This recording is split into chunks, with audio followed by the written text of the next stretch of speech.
محترم ناظرین السلام علیکم ورحمۃ وبرکاتہ۔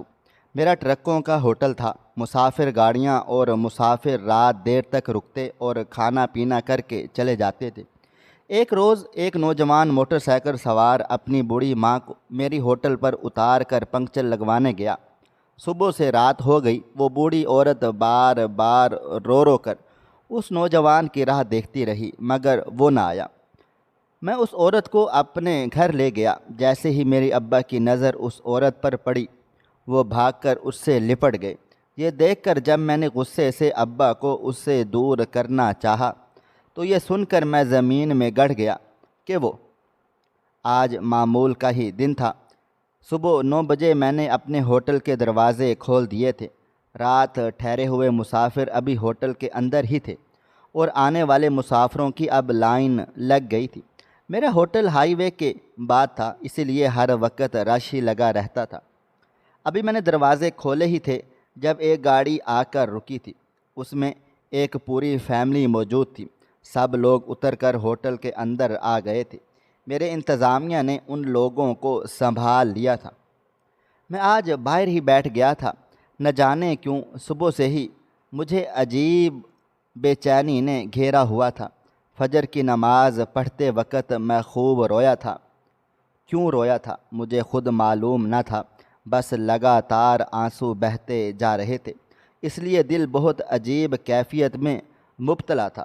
اندر جا کر میں نے کیش کاؤنٹر نہیں سنبھالا تھا بلکہ اپنے ایک بھروسے مند آدمی کو کاؤنٹر پر بٹھا دیا تھا۔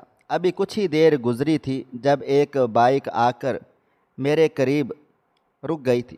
میں کچھ کہتا اس سے پہلے ہی وہ آدمی اپنی ماں کو میرے برابر میں بٹھاتے ہوئے بولا، بھائی میں بس گاڑی کا پنکچر لگوا کر آ رہا ہوں، تم میری ماں کا دھیان رکھنا، تھوڑی دیر میں آ جاؤں گا۔ یہ کہتے ہی اس نے بائک کو دوبارہ سٹارٹ کیا اور دوسری طرف چلا گیا تھا۔ میں نے حیران ہو کر اس کے ٹائر دیکھے تھے، حالانکہ ٹائر کی ہوا کم ہونی چاہیے تھی، مگر ایسا ان ٹائروں میں کہیں بھی مسئلہ نظر نہیں آیا تھا۔ میرے کئی ٹرک تھے، ان چیزوں کا مجھے بہت اچھے سے اندازہ تھا۔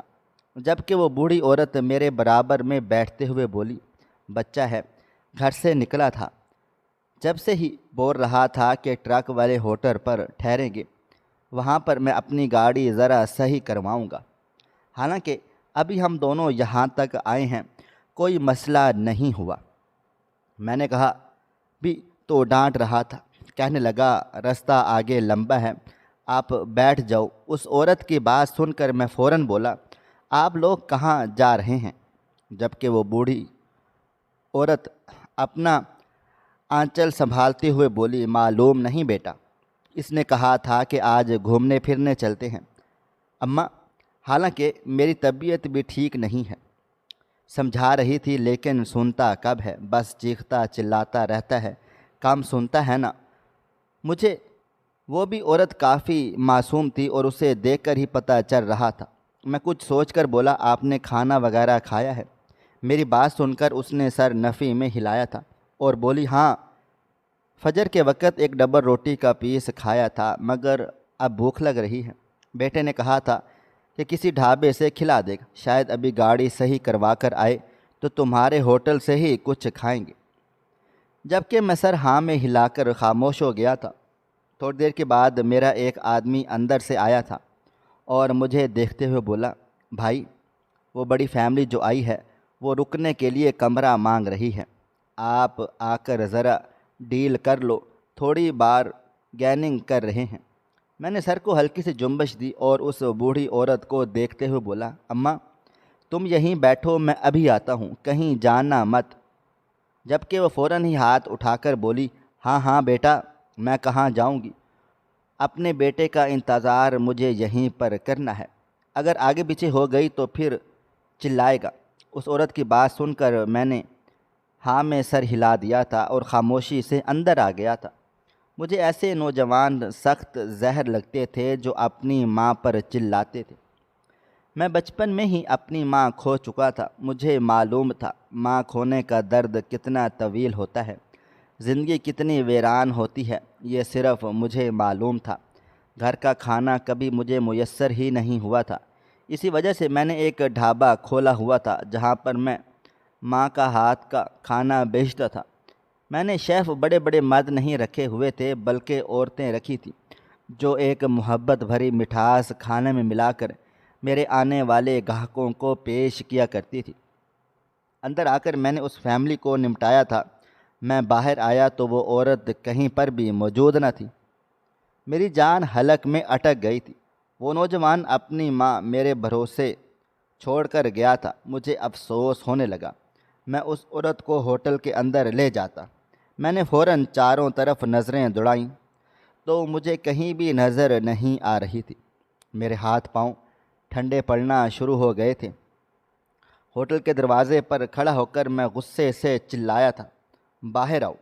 دو تین لڑکے میری آواز سن کر میرے سٹاف کے کچھ ممبر بھی باہر آ گئے تھے اور مجھے دیکھتے ہوئے بولے، کیا ہوا صاحب، سب ٹھیک ٹھاک ہے؟ جبکہ میں فوراً بولا، ایک بوڑھی اماں ہوں گی، گلابی رنگ کا سوٹ پہنا ہوا ہے، دیکھو چاروں طرف پتہ نہیں کہاں چلی گئی ہے۔ ان کا بیٹا اس کی ذمہ داری مجھ پر چھوڑ کر چلا گیا ہے۔ جبکہ ایک نوجوان بولا، ارے بھائی جان، جانے دیں، شاید اس کا بیٹا آ گیا ہو، اس کے ساتھ چلی گئی ہوں۔ جبکہ میں سر ہلا کر بولا، نہیں، مجھے کسی بائک کی آواز نہیں آئی، تم جاؤ دائیں بائیں جانب دیکھو، وہ آنٹی کہاں چلی گئی۔ میرے دل کی دھڑکنیں منتشر ہو گئی تھیں۔ نہ جانے کیوں اس عورت کا غائب ہو جانا مجھے عجیب سی تکلیف میں مبتلا کر رہا تھا۔ میں نے چاروں طرف گھوم کر دیکھ لیا تھا مگر وہ عورت کہاں گئی تھی مجھے کچھ سمجھ میں نہیں آ رہا تھا۔ ابھی میں اپنی C C T V footage check کرنے کے لیے کنٹرول روم جاتا، اس سے پہلے ہی کسی نے میرے کندھے پر ہاتھ رکھا تھا۔ میں نے پلٹ کر دیکھا تو وہ عورت ہاتھ میں پھول لیے کھڑی ہوئی تھی۔ وہ میری طرف پھول بڑھاتے ہوئے بولی، میرا بچہ، تو بہت نیک ہے۔ میں نے دیکھا تو نے کس طرح ان لوگوں سے کم پیسے کیے ہیں۔ مجھے اتنی خوشی ہوئی، میں تیرے لیے پھول توڑنے چلی گئی تھی۔ یہ میری طرف سے تحفہ رکھ لے اور مجھے کچھ کھلا پلا دے، بیٹا بھوک لگ رہی ہے۔ میرا بچہ جیسے ہی آئے گا تمہیں پیسے دے دے گا۔ جبکہ میں اس عورت کو دیکھتے ہوئے پریشان لہجے میں بولا، اماں، آپ حد کرتی ہیں، میں آپ کو کتنی دیر سے تلاش کر رہا ہوں، مجھے لگا آپ کہیں کھو گئی ہیں، اس طرح سے مت کیا کریں۔ میرے دل کی دھڑکن دیکھیں کتنی تیز ہو چکی ہے۔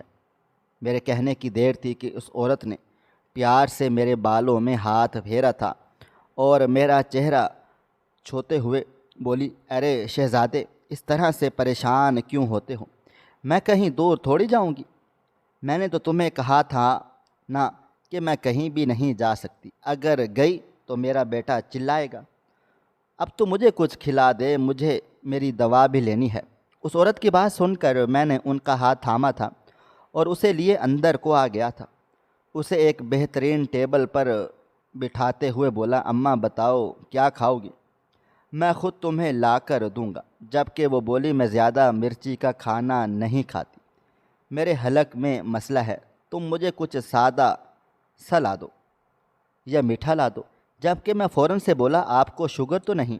وہ شرارتاً مسکرا دی اور ہونٹوں پر ہاتھ رکھ کر بولی، تھوڑی سی ہے، ابھی بیٹا تو ہے نہیں، اس نے کون سا دیکھنا ہے، تم لا دو، میں تھوڑا سا کھاؤں گی۔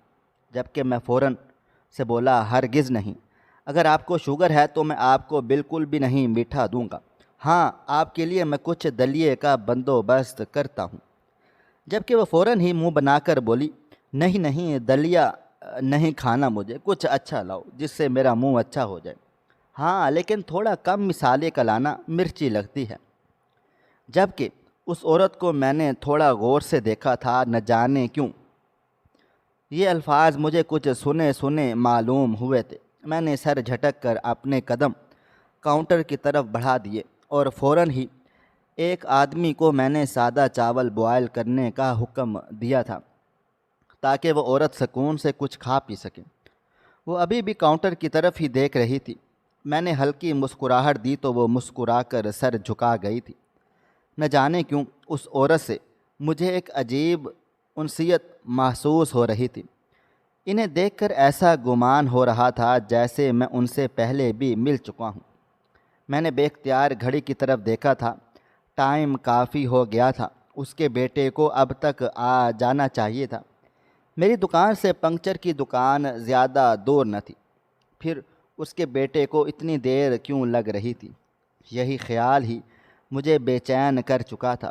کچھ سوچ کر میں دوبارہ اس اماں کے پاس آ کر بیٹھ گیا تھا اور انہیں دیکھتے ہوئے بولا، آپ کے پاس موبائل فون ہے؟ انہوں نے ہاتھ کے اشارے سے انکار کیا تھا اور مجھے دیکھتے ہوئے اشارے سے اپنے قریب بلا لیا تھا۔ میں تھوڑا سا قریب ہوا تو وہ سرگوشی نما آواز میں بولی، ارے بیٹا، کہا تھا میں نے اپنے بیٹے سے، لیکن سنتا ہی نہیں ہے۔ کہتا ہے اماں تم بگڑ جاؤ گی، عمر ہو گئی ہے تمہاری، کوئی ضرورت نہیں ہے موبائل فون رکھنے کی۔ جب کہ میں فوراً سے بولا، اس عمر میں موبائل فون رکھنا بے حد ضروری ہوتا ہے، اگر آپ کہیں کھو گئیں تب کیا ہوگا؟ جب کہ وہ فوراً سے بولی، وہی تو، میں ایک دفعہ کھو گئی تھی، بڑی مشکلوں سے میں اپنے گھر واپس آئی تھی۔ بیٹے کو ہوش تک نہیں تھا، وہ تو گھر میں بیٹھا گانے سن رہا تھا۔ میں جب گھر میں داخل ہوئی تو مجھے دیکھ کر کافی ناراض ہوا کہ کہاں چلی گئی تھی۔ اس دن میں نے کہا کہ بچے مجھے موبائل فون دلا دو تاکہ میرے لیے آسانی ہو جائے، لیکن وہ غصہ کرنے لگا، میرے پاس اتنے فالتو پیسے نہیں ہیں جو تمہارے اوپر خرچ کروں، لیکن تم خود بتاؤ، اگر اس دن میں پوچھتے پوچھتے اپنے گھر نہیں پہنچتی تو میرا کیا ہوتا؟ میں سڑکوں پر بھیک مانگ رہی ہوتی۔ اس عورت کی بات سن کر میں نے سر کو ہلکی سی جنبش دی تھی اور ان کو دیکھتے ہوئے بولا، کوئی مسئلہ ہے تو مجھے بتا دیں، پیسے وغیرہ چاہیے ہیں، آپ کا بیٹا کیا کام کاج کرتا ہے؟ جب کہ وہ ہلکا سا مسکرائی تھی اور سر نفی میں ہلاتے ہوئے بولی، ارے نہیں نہیں بیٹا، میں سید زادی ہوں، میں پیسے نہیں لے سکتی۔ سید زادے صرف اور صرف پیسے دیتے ہیں، لیتے نہیں۔ اس عورت کی بات نہ جانے کیوں میرے دل پر لگی تھی۔ میں بھی سید زادہ تھا، میں نے آج تک کبھی کسی کے آگے ہاتھ نہیں پھیلایا تھا، بلکہ میں ہمیشہ سے بانٹتا چلا آیا تھا۔ حالانکہ مجھے یہ بات بالکل بھی معلوم نہیں تھی کہ سید زادے بانٹنے والے ہوتے ہیں، لینے والے نہیں۔ میں نے سر کو ہلکی سی جنبش دی تھی اور اس عورت کو دیکھتے ہوئے بولا، اچھا اماں، میں کھانا بھیجتا ہوں، تم کھا لو اور یہیں بیٹھی رہنا، کہیں جانا مت، مجھے دو چار کام ہیں، میں پھر تمہارے پاس آتا ہوں۔ جب کہ وہ عورت اپنے دونوں ہاتھ اٹھا کر مجھے دعائیں دیتے ہوئے بولی، اللہ تمہیں بہت نواز دے، بس میرا بچہ آ جائے تو ہم یہاں سے چلے جائیں گے، پتہ نہیں کہاں رہ گیا۔ میں نے سر کو ہلکی سی جنبش دی تھی اور خاموشی سے آ کر اپنے کاؤنٹر پر بیٹھ گیا تھا۔ ان کی باتوں سے یہ اندازہ تو ہو چکا تھا کہ اس عورت کے پاس بیٹے کا نمبر موجود نہیں ہے۔ مجھے اب ٹینشن ہونے لگ گئی تھی، جیسے جیسے گھڑی کی سوئیاں آگے کو بڑھتی چلی جا رہی تھیں۔ میرے دل کی رفتار بھی نہ جانے کیوں تیز تر ہو رہی تھی۔ دوپہر ہو گئی تھی، لیکن اس کا بیٹا ابھی تک نہیں آیا تھا۔ میں نے اپنے لڑکے کو بھیج کر پنکچر کی دکان پر چکر بھی لگوایا تھا، لیکن اس پنکچر والے کا کہنا تھا کہ صبح سے سینکڑوں لوگ آئے ہیں، مگر اس نے زیادہ کسی پر غور نہیں کیا۔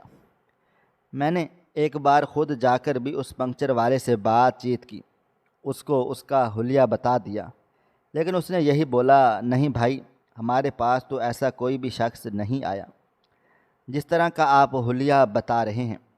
مجھے اب ٹینشن ہونا شروع ہو گئی تھی۔ آخر وہ لڑکا کہاں چلا گیا تھا؟ میں لوٹ کر آیا تو وہ بوڑھی خاتون دروازے پر ہی کھڑی ہوئی تھی۔ اس عورت کی حالت صاف بتا رہی تھی کہ وہ بھی اب پریشان ہونا شروع ہو گئی ہے۔ مجھے دیکھتے ہی وہ فوراً سے میرے پاس آ گئی تھی اور سوالیہ بولی، کیا ہوا بیٹا، کچھ پتہ چلا میرے بچے کا؟ جب کہ میرے سر کو نفی میں ہلا دیا تھا اور اس بوڑھی عورت کے کندھے پر ہاتھ رکھتے ہوئے بولا، اماں تم اندر آ جاؤ، یہاں دھوپ ہو رہی ہے، شاید آگے چلا گیا ہوگا، اس کی بائک میں تھوڑا زیادہ مسئلہ ہوگا۔ جبکہ وہ عورت بولی، ارے اتنا مسئلہ نہیں تھا، وہ تو بول رہا تھا کہ بس ٹائر میں ہوا بھروانی ہے اور کچھ پرزوں کا مسئلہ تھا، اتنا ٹائم تو نہیں لگتا۔ اس عورت کی پریشانی بھری آواز سن کر مجھے اور مزید ٹینشن ہونا شروع ہو گئی تھی۔ میں انہیں لیے اندر آ گیا تھا، جب کہ وہ عورت اب بیٹھے بیٹھے تھک رہی تھی۔ میں نے اپنے ایک لڑکے کے ذریعے انہیں ایک کمرے میں بھجوا دیا تھا تاکہ کچھ دیر وہ عورت آرام کر سکے۔ وقت دھیرے دھیرے مزید گزرتا چلا جا رہا تھا۔ شام کے سائے چاروں جانب پھیلنا شروع ہو گئے تھے۔ 2 سے 4 بار وہ عورت نیچے کو آ چکی تھی۔ اس بار وہ روتے ہوئے نیچے آئی تھی۔ انہیں دیکھ میں ہلکان ہو کر اپنے کاؤنٹر سے باہر آ گیا تھا۔ آنکھوں سے آنسو بہہ رہے تھے۔ وہ عورت مجھے دیکھتے ہوئے بولی، میرا بچہ آیا یا نہیں؟ مجھے بہت گھبراہٹ ہو رہی ہے۔ مجھے میرے گھر کو جانا ہے۔ میرا بچہ بھوکا ہوگا، اس نے کچھ کھایا نہیں ہوگا۔ جبکہ ان کی فکر کو دیکھ کر مجھے اس لڑکے پر شدید غصہ آیا تھا۔ اتنی بھی کس بات کی لاپرواہی کہ ماں کو چھوڑ کر ہی بھول گیا۔ اگر دماغ سے بھی نکل گیا تو صبح سے شام ہو چکی ہے۔ اتنا بھی کیا لاپرواہ پن۔ میرا غصے سے برا حال تھا، جبکہ وہ عورت مسلسل رو رہی تھی۔ میں نے اس خاتون کو تھام کر کرسی پر بٹھا دیا تھا اور ان کے لیے ٹھنڈا پانی منگوا کر ان کی طرف بڑھاتے ہوئے بولا، اماں جان، اس طرح رونے سے کبھی بھی مسئلے کے حل نہیں نکلتے۔ میں کچھ کرتا ہوں مگر آپ اس طرح سے روئے مت۔ رونے سے آپ کی طبیعت خراب ہو جائے گی۔ جبکہ وہ عورت بولی، میرے پاس بس ایک ہی خوراک تھی۔ اگر صبح تک مجھے دوائی نہیں ملی تو میری طبیعت خراب ہونا شروع ہو جائے گی۔ میرے ہاتھ پاؤں جلنے لگتے ہیں، بیٹا کچھ کرو۔ جبکہ میں فوراً سے بولا، اماں، جو دوائی تم نے کھائی ہے اس کا ریپر تمہارے پاس ہے؟ وہ مجھے دو، میں تمہاری دوائی منگوا دیتا ہوں۔ اس عورت نے سر کو ہاں میں ہلا دیا تھا اور اپنے پلو میں باندھی ہوئی دوائی کا ریپر نکال کر میری طرف بڑھاتے ہوئے بولی، یہ میری شوگر اور گلے کی دوا ہے، ان دونوں کو منگوا دو، نہیں تو میری طبیعت بہت زیادہ خراب ہو جائے گی۔ میرا بچہ جیسے ہی آئے گا ہم تمہارا 1 روپیہ ادا کر دیں گے۔ میں کسی کا ادھار نہیں رکھتی۔ جبکہ میں نے کوئی جواب نہیں دیا تھا۔ اس عورت سے دوا لے کر میں نے اپنے لڑکے کو بھیج کر دوا منگوا لی تھی۔ اب اس عورت کو بھوک لگ رہی تھی۔ میں نے اپنے ساتھ بٹھا کر ہی انہیں کھانا کھلایا تھا۔ کئی بار وہ کھاتے کھاتے بھی روئی تھی اور اسے اپنے بیٹے کی بہت زیادہ یاد آ رہی تھی۔ میرا دل چاہ رہا تھا کہ اس لڑکے کو پکڑ کر خوب ماروں۔ کوئی اتنا لاپرواہ کیسے ہو سکتا ہے؟ میرے دل و دماغ میں بس ایک ہی بات گردش کیے جا رہی تھی۔ میں نے اپنا CCTV فوٹیج بھی چیک کیا تھا۔ میں بس یہ ایک ہی دعا کر رہا تھا کہ کسی بھی طرح گاڑی کا نمبر فوٹیج میں آ جائے، لیکن ایسا نہیں ہوا تھا۔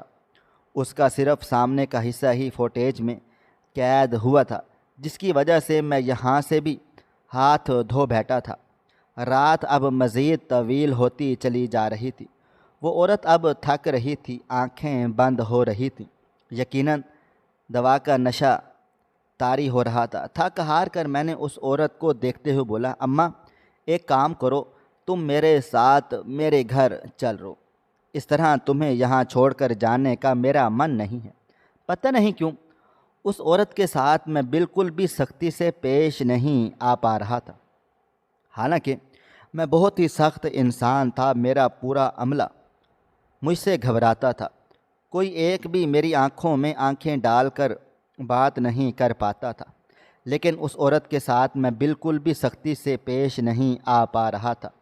کہنے کو میرے ہوٹل میں کئی کمرے تھے جس میں وہ عورت رات گزار سکتی تھی، لیکن میں اسے اکیلا نہیں چھوڑنا چاہتا تھا۔ نہ جانے رات کو اگر اس عورت کو میری ضرورت پڑ گئی یا پھر کوئی مسئلہ ہو گیا تو یہ کس طرح سے ہینڈل کرے گی۔ اس لیے میں نے اس سے اپنے گھر ساتھ چلنے کی آفر کر چکا تھا۔ جبکہ وہ فوراً سے بولی، نہیں بیٹا، میں گھر نہیں جاؤں گی، میں باہر بیٹھوں گی۔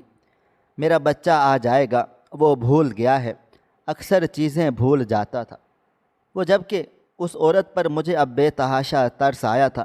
میں اس کو دیکھتے ہوئے بولا، اماں، اگر اسے آنا ہوگا تو وہ آ جائے گا۔ جیسے وہ آ کر تمہارے بارے میں پوچھے گا میرا عملہ مجھے فون کر کے بتا دے گا۔ میں ساری رات تمہارے لیے جاگوں گا، تم پریشان نہ ہو۔ مگر یہاں تمہیں چھوڑنا مسئلے کا حل نہیں ہے۔ تم بیمار ہو، میرے گھر آرام کرو گی تو ٹھیک ہو جاؤ گی۔ جب کہ وہ میری آنکھوں میں آنسو لیے بولی، میرا دل نہیں مان رہا، میرا دل کہتا ہے کہ وہ آ جائے گا، پھر تمہیں پریشانی ہوگی، آدھی رات کو تم اپنے گھر سے مجھے یہاں کیسے چھوڑنے آؤ گے؟ جب کہ میں فوراً سے بولا تھا، اماں تم نے مجھے بیٹا کہا ہے نا، میں تمہیں آدھی رات کو یہاں چھوڑ جاؤں گا، میرے پاس بڑی بڑی گاڑیاں ہیں، ڈرائیور ہیں، تم ٹینشن نہ لو، پریشان نہ ہو۔ جب کہ وہ عورت کافی پریشان نظر آ رہی تھی۔ کچھ دیر کے بعد اس نے سر کو ہاں میں ہلا دیا اور مجھے دیکھتے ہوئے بولی، اچھا چل ٹھیک ہے، میں تمہارے ساتھ چل لیتی ہوں، باقی اب جو رب کو منظور۔ یہ کہتے ہی اس نے اپنا پلو سنبھالا تھا اور مجھے دیکھتے ہوئے بولی، میں تیار ہوں، چلو بیٹا۔ اس بوڑھی عورت کو دیکھ میں نے سر ہاں میں ہلا دیا تھا اور اپنے مینیجر کو اشارہ کر کے اپنے پاس بلا کر اسے کچھ چیزیں سمجھائی تھیں اور اس بوڑھی عورت کو لیے میں گھر کی طرف روانہ ہو گیا تھا۔ میری گاڑی کی فرنٹ سیٹ پر بیٹھ کر وہ چہک کر بولی تھی، میری بہت بڑی خواہش تھی کہ اتنی بڑی گاڑی میں بیٹھ کر گھوموں پھروں، آج دیکھو اللہ تعالیٰ نے کیسے میری خواہش کو پورا کر دیا ہے۔ بس میرا بچہ ساتھ ہوتا تو کتنا اچھا رہتا۔ میں نے اس عورت کے چہرے کو نم آنکھوں سے دیکھا تھا۔ مائیں کتنی خوبصورت اور کتنی اچھی ہوتی ہیں، اور ہم جیسے بیٹے ان کی قدر تک نہیں کرتے۔ میں سمجھ گیا تھا کہ وہ شخص اپنی ماں سے جان چھڑوا کر بھاگا تھا۔ مجھے بے حد افسوس ہو رہا تھا اور ترس بھی آ رہا تھا کہ اب اس عورت کا کیا ہوگا، لیکن میں نے دل ہی دل میں عہد کر لیا تھا کہ جب تک میں زندہ ہوں تب تک میں اس عورت کی کفالت ضرور کروں گا، باقی جو میرے رب کو منظور، یقیناً کوئی نہ کوئی مصلحت ضرور ہوگی، جبھی اللہ تعالیٰ نے اس عورت کو مجھ تک پہنچا دیا ہے، ورنہ اس بوڑھی خاتون کو وہ لڑکا کسی اور ڈھابے پر بھی چھوڑ سکتا تھا۔ ایک لمبی مسافت طے کر کے میں اپنے گھر پہنچ گیا تھا۔ اللہ تعالیٰ نے جیسے جیسے میرا ہاتھ پکڑا تھا میں خود کو بناتا چلا گیا تھا۔ میں نے اپنے چھوٹے سے گھر کو بڑے گھر میں ڈھال لیا تھا۔ گاڑی پورچ میں رکی تو وہ عورت خوش اخلاقی سے بولی، ماشاءاللہ تمہارا گھر تو بہت اچھا ہے، میری بہت خواہش تھی کہ ایسے گھر دیکھنے کی، ڈراموں میں دیکھا تھا، بیٹا کہتا تھا یہ امیر لوگوں کے گھر ہوتے ہیں، کیا تم بہت امیر ہو؟ میں ہلکا سا مسکرا دیا تھا اور سر جھکا کر بولا، اماں امیر کا تو نہیں معلوم، لیکن اتنا ضرور ہے کہ کبھی کسی سے مانگتا نہیں ہوں بلکہ بانٹتا ہوں اور اچھی جگہ رہ کر اچھا کھا پی لیتا ہوں۔ میں نے بہت سادگی سے جواب دیا تھا، جبکہ وہ عورت مسکرا کر بولی، اللہ تعالیٰ تمہارے رزق میں مزید برکت دے، جس طرح سے تم نے آج میرا خیال رکھا میں تمہیں لفظوں میں بتا نہیں سکتی۔ آج میں نے تمہیں دل سے کتنی دعائیں دی ہیں، بس اللہ کر کے کہ میرا بچہ مجھے لینے آ جائے۔ مجھے اس کی بہت فکر ستائے جا رہی ہے۔ اس کو صرف میرے ہاتھ کا کھانا پسند ہے، باہر بھی وہ نہیں کھاتا، میرے ہاتھوں سے بنا ہوا کھانا کھاتا ہے۔ جب کہ میں ہاں بول کر اس عورت کے ساتھ گاڑی سے اتر گیا تھا، ایک لمحے کے لیے دل میں خیال پیدا ہوا کہ اس عورت کو سچائی بتا دیتا ہوں کہ تمہارا بیٹا تمہیں بھول نہیں گیا، بلکہ تمہیں ہمیشہ ہمیشہ کے لیے چھوڑ کر چلا گیا ہے۔ لیکن جتنی محبت سے وہ اپنے بیٹے کا ذکر کر رہی تھی، اسے یاد کر رہی تھی، میں ایک لفظ ادا نہیں کر پایا تھا۔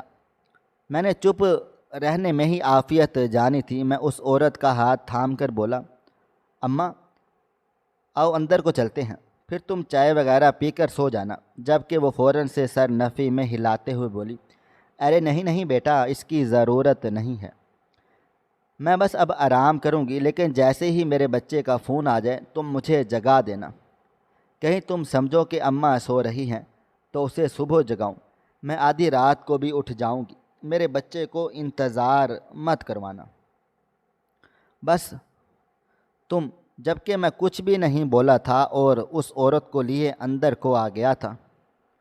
ابھی ہم لاؤنج میں پہنچے ہی تھے جب ابا کی آواز میرے کان کے پردوں سے ٹکرائی تھی، آ گئے جنید تم؟ کب سے تمہارا انتظار کر رہا تھا میں۔ آج کافی دیر کر دی تم نے۔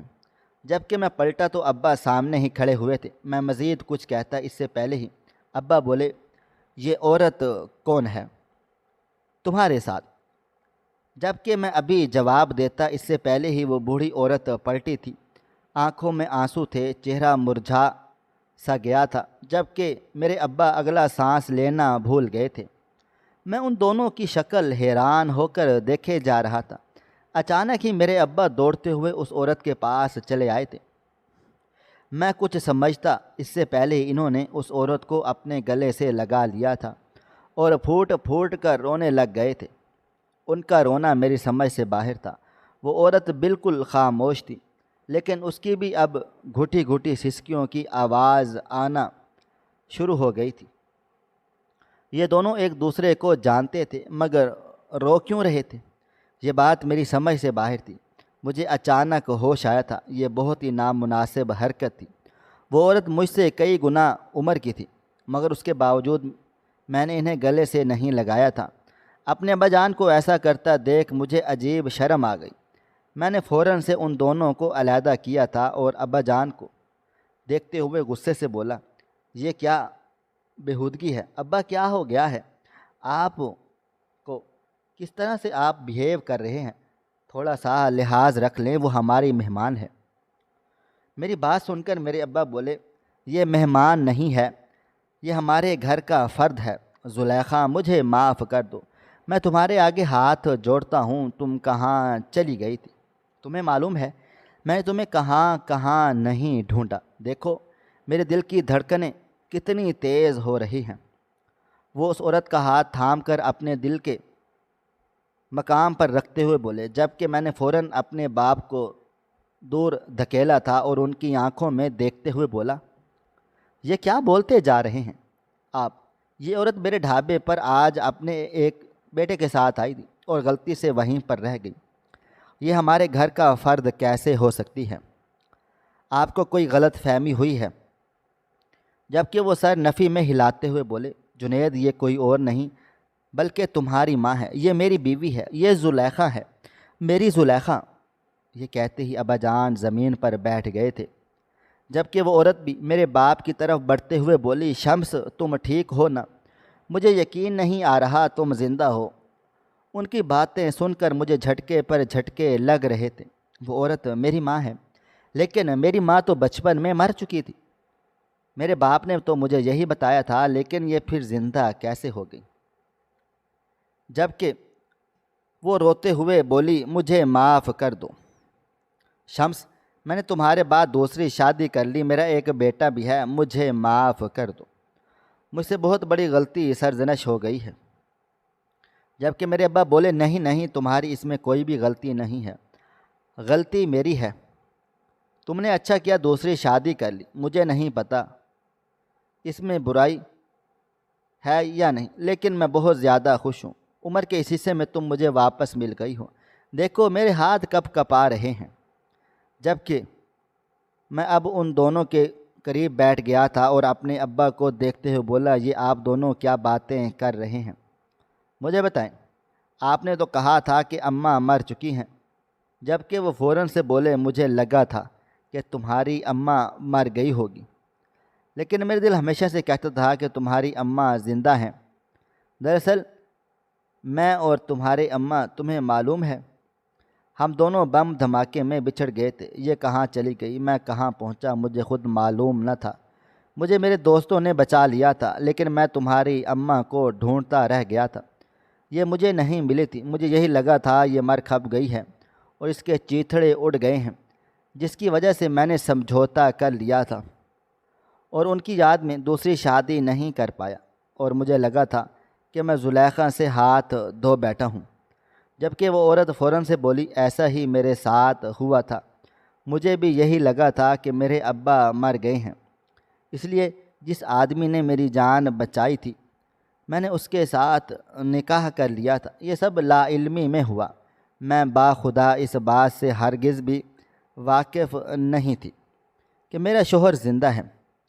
جب کہ اس بار میری آنکھوں سے جھڑنا شروع ہو گئے تھے، اور قدرت ایسا معجزہ بھی کر سکتی ہے، میں کبھی تصور بھی نہیں کر سکتا تھا۔ میں بچپن ہی سے ماں کا لمس، ان کا احساس بہت مس کر رہا تھا۔ اپنی زندگی میں نے بہت اسٹرگل کی تھی، آج انہیں حاصل کر کے میرے آنسو رکنے کا نام نہیں لے رہے تھے۔ میں نے انہیں سینے سے لگا لیا تھا اور کافی دیر تک ان کے کندھے پر سر رکھ کر روتا رہا تھا، تو مجھے بار بار چوم رہی تھی اور ایک ہی بات کہے جا رہی تھی، جنید میں تمہیں بہت یاد کرتی تھی۔ تمہیں پتہ ہے جب میرا بیٹا پیدا ہوا تب بھی مجھے سکون نہیں آ رہا تھا، میں بس یہی سوچتی جا رہی تھی کہ میرا پہلا بیٹا کیسا ہوگا۔ آج تمہیں زندہ سلامت دیکھ مجھے اپنے رب پر یقین آ گیا ہے کہ وہ معجزے کرنے پر قادر ہے۔ جبکہ میں نے انہیں بہت پیار سے اپنے گلے سے لگا لیا تھا۔ مولوی صاحب سے میں نے جب 2 نکاحوں کے بارے میں پوچھا تھا تو انہوں نے صاف صاف کہا تھا، اگر نکاح لا علمی میں ہوا ہے تو وہ باطل ہے، توبہ اگر سچے دل سے کی جائے گی تو رب العالمین معاف کر دے گا، کیونکہ تمہارے ابا سے ان کا پہلا نکاح ختم نہیں ہوا۔ جب تک پہلا نکاح ختم نہیں ہوتا دوسرا نکاح جائز نہیں ہے۔ میں اپنی ماں سے ناراض ہرگز بھی نہ تھا اور نہ ہی میرے بابا جان، کیونکہ وہ تو معصوم تھی، ان کو جو راہ دکھلائی گئی تھی انہوں نے اس راہ کو تھام لیا تھا، اور ہم نے شکر ہی کیا تھا کہ بے شک انہوں نے غلط کام کیا لیکن وہ نکاح میں تھی، ان کو یہ معلوم نہیں تھا کہ کیا گناہ ہے اور کیا نہیں۔ میں نے انہیں رانی جیسی حیثیت اپنے گھر میں دی ہوئی تھی، اپنے چھوٹے بھائی جان کو بھی تلاش کر لیا تھا اور اسے گھر بلا کر 2 تھپڑ کان کے نیچے لگائے تھے کہ تم کتنے ظالم انسان ہو، تمہیں تو شرم آنی چاہیے۔ جو عورت تمہیں بچپن سے لے کر بڑے ہونے تک اپنی گود میں پال رہی تھی، تم اسے چھوڑ کر چلے گئے۔ جبکہ وہ روتے ہوئے بولا، میرے پاس خود کھانے کو پیسے نہیں تھے، میں ان کو کیسے پالتا؟ اس لیے میں نے سوچا کہ جب یہ میری نظروں کے سامنے ہی نہیں ہوگی تو مجھے تکلیف بھی نہیں ہوگی۔ یہی وجہ تھی کہ میں انہیں چھوڑ کر آ گیا تھا، مگر میں نے اسے بھی معاف کر دیا تھا۔ اتنے سالوں کے بعد مجھے میری ماں مل گئی تھی، اسی کے صدقے تو میں اپنا آپ بھی وار دیتا۔ میں جب بھی اللہ تعالیٰ کے معجزوں کے بارے میں سوچتا ہوں تو میری آنکھیں بھر آتی ہیں۔ میں جتنا اس رب کا شکر ادا کروں اتنا کم ہے۔ ناظرین، آپ کو ہماری آج کی کہانی کیسی لگی؟ کمنٹ باکس میں اپنی رائے کا اظہار ضرور کریں۔ خواہش صرف اتنی ہے کہ کچھ الفاظ لکھوں جس سے کوئی گمراہی کے راستے پہ جاتے جاتے رک جائے، اور نہ بھی رکے تو سوچ میں ضرور پڑ جائے۔ پیارے دوستو، امید کرتا ہوں کہ آپ کو یہ ہماری کہانی پسند آئی ہوگی۔ کہانی پسند آئی ہو تو ویڈیو کو لائک کریں، کومنٹ کریں، شیئر کرنا بالکل بھی نہ بھولیں، اور ہاں، اگر آپ اس چینل پر نئے ہیں تو اس چینل کو سبسکرائب ضرور کریں اور نوٹیفیکیشن کو ضرور دبائیں تاکہ آنے والی کہانی سب سے پہلے آپ کو مل سکے۔ ملتے ہیں کل ایک نئی اور دلچسپ کہانی کے ساتھ، تب تک مجھے آپ اجازت دیں۔ اللہ حافظ۔